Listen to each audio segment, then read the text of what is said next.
Kalau kalian masih merasa tahun ini baru saja dimulai, coba lihat kalender di dinding rumah kalian.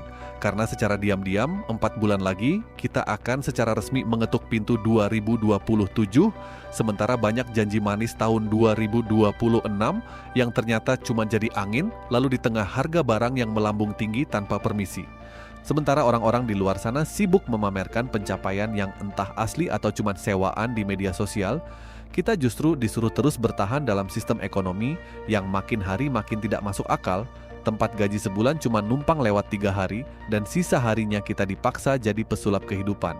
Waktu terus berjalan tanpa memedulikan apakah kita sudah siap atau belum, dan pertanyaan terbesarnya adalah sampai kapan kita mau terus berpura-pura bahwa semuanya baik-baik saja? Bulan September sudah berdiri tepat di depan mata, membawa aroma akhir tahun yang biasanya dibungkus dengan kepanikan terselubung dan tumpukan tagihan yang belum terselesaikan.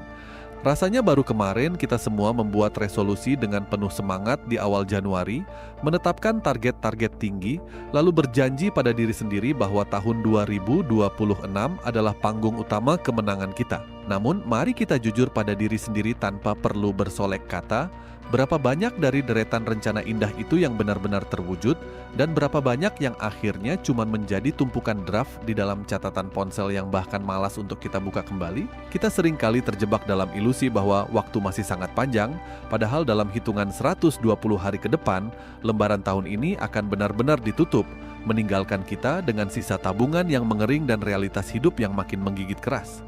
Lihat saja bagaimana dunia di sekitar kita berputar belakangan ini, di mana berita media massa dipenuhi oleh angka-angka inflasi yang katanya melandai, tapi anehnya saat kita melangkah ke pasar atau supermarket, harga telur, beras, hingga minyak goreng justru terus merayap naik tanpa ada tanda-tanda mau turun kembali. Sistem ekonomi modern hari ini bekerja mirip seperti komedi putar yang sangat megah, membuat kita merasa seolah-olah sedang bergerak maju dengan sangat cepat. Padahal kenyataannya kita cuma berputar-putar di titik yang sama sambil terus membayar tiket masuk yang harganya makin lama makin tidak masuk akal. Pemerintah dan para ahli keuangan sibuk menyodorkan grafik serta data statistik-statistik yang manis di layar televisi, tetapi saat kita membuka dompet atau melihat saldo di aplikasi perbankan, realitas pahit langsung menampar wajah kita dengan sangat keras dan tanpa ampun. Kita bekerja lebih keras, mengambil jam lembur, mencari pekerjaan sampingan, hingga tubuh kita menjerit kelelahan, namun hasil yang kita bawa pulang seolah-olah menguap begitu saja ditelan oleh biaya hidup yang makin tidak masuk akal. Fenomena ini sebenarnya bukan sekadar tentang kemalasan individu atau kesalahan dalam mengelola dana pribadi, melainkan tentang sebuah jebakan struktur besar yang memang tidak dirancang untuk membuat rakyat kecil menjadi pemenang. Ketika fenomena pemutusan hubungan kerja massal terus membayangi berbagai sektor industri dan persaingan mencari nafkah makin brutal, kita justru terus dijagali dengan narasi romantisasi kerja keras yang menuntut kita untuk selalu produktif setiap detik tanpa ruang untuk bernapas. Kita diajarkan untuk selalu menyalahkan diri sendiri ketika keuangan kita berdarah-darah, seolah-olah kegagalan bertahan hidup adalah murni karena kita kurang rajin, kurang berhemat, atau kurang pandai memanfaatkan peluang yang ada di sekitar kita. Padahal kalau kita mau membuka mata sedikit lebih lebar dan berpikir secara rasional, ada sesuatu yang sangat mendasar yang sedang rusak dalam cara sistem ini memperlakukan tenaga, waktu, dan keringat yang kita perahkan setiap harinya. Skeptisisme ini bukan lahir dari rasa keputusasaan yang tidak berdasar, melainkan dari pembacaan fakta yang gamblang di lapangan yang seringkali ditutupi oleh narasi-narasi optimisme yang semu dan meleset.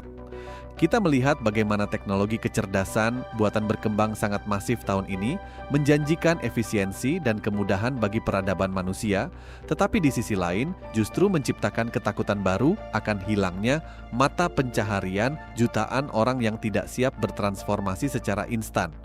Di saat yang sama, instrumen investasi yang dahulunya digadang-gadang sebagai penolong masa depan dan pelindung nilai kekayaan, seringkali justru berubah menjadi arena permainan para spekulan besar yang siap memangsa tabungan kecil masyarakat awam yang terbujuk janji manis kekayaan cepat.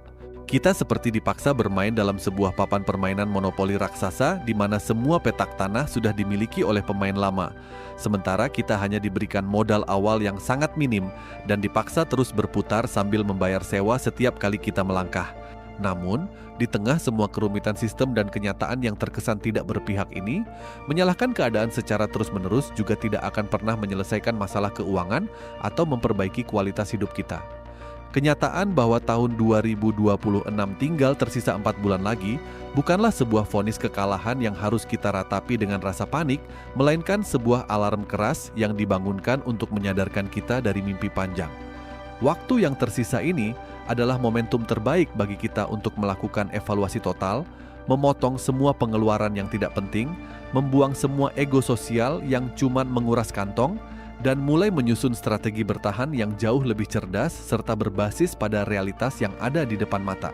Kita tidak bisa lagi mengandalkan satu sumber penghasilan saja di tengah ketidakpastian dunia hari ini, sebagaimana kita tidak bisa terus-menerus menggantungkan nasib dan masa depan kita pada kebaikan sistem yang seringkali amnesia pada kebutuhan rakyatnya.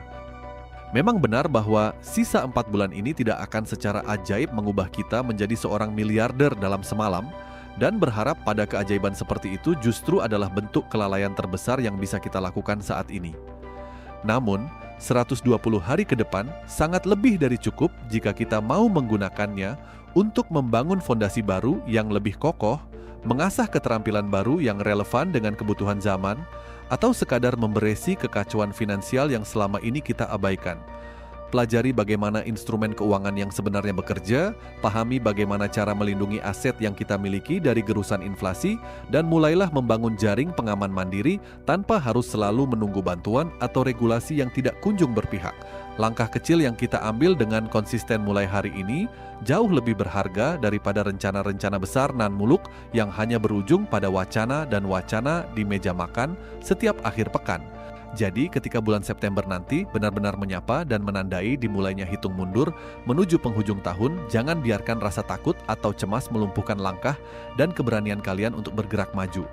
Anggap saja sisa waktu 4 bulan ini sebagai kesempatan kedua yang diberikan oleh kehidupan bagi kita untuk merapikan barisan, mengevaluasi kembali arah kompas hidup kita, dan membuktikan pada diri sendiri bahwa kita adalah nahkoda yang tangguh di tengah badai ekonomi yang terus menerjang. Kita mungkin tidak bisa mengendalikan arah angin inflasi atau kebijakan ekonomi global yang dibuat di ruang-ruang rapat berpendingin udara yang jauh dari kenyataan lapangan, tetapi kita memiliki kendali penuh atas bagaimana cara kita merespons, beradaptasi, dan mengelola setiap rupiah yang berhasil kita perjuangkan dengan keringat kita sendiri. Perjalanan ini memang tidak pernah mudah dan seringkali terasa sangat melelahkan, tetapi ingatlah bahwa kalian tidak pernah berjalan sendirian dalam menghadapi rumitnya perjuangan hidup di zaman sekarang ini. Jutaan orang di luar sana juga sedang berjuang di garis depan yang sama, mencoba bertahan, mencoba saling menguatkan, dan berusaha mencari celah di tengah ketatnya jepitan situasi ekonomi yang ada saat ini. Tetaplah berpikir kritis terhadap setiap informasi yang kalian terima, tetaplah realistis dalam mengambil setiap keputusan finansial, dan yang paling penting, jangan pernah kehilangan harapan serta rasa percaya pada kemampuan diri kalian sendiri untuk bangkit dan menang. Sisa tahun ini masih milik kita untuk diperjuangkan, dan tidak ada kata terlambat untuk mulai mengambil kendali penuh atas masa depan dan kehidupan yang layak kalian dapatkan. Jika apa yang kita bahas kali ini terasa dekat dengan apa yang sedang kalian rasakan dan memberikan sudut pandang baru yang bermanfaat, silakan tekan tombol suka dan bagikan cerita ini kepada teman, keluarga, atau kerabat kalian yang mungkin juga sedang membutuhkan sedikit motivasi dan dorongan semangat untuk mengakhiri tahun ini dengan kuat. Dan jangan lupa untuk berlangganan di kanal ini agar kita bisa terus berjalan bersama, saling berbagi ide, serta membedah realitas dunia dengan kacamata yang lebih tajam dan jujur setiap minggunya. Terima kasih sudah mendengarkan narasi ini sampai selesai. Jaga kesehatan kalian, tetap berpikir jernih di tengah kekacauan, dan sampai jumpa di ruang diskusi kita berikutnya.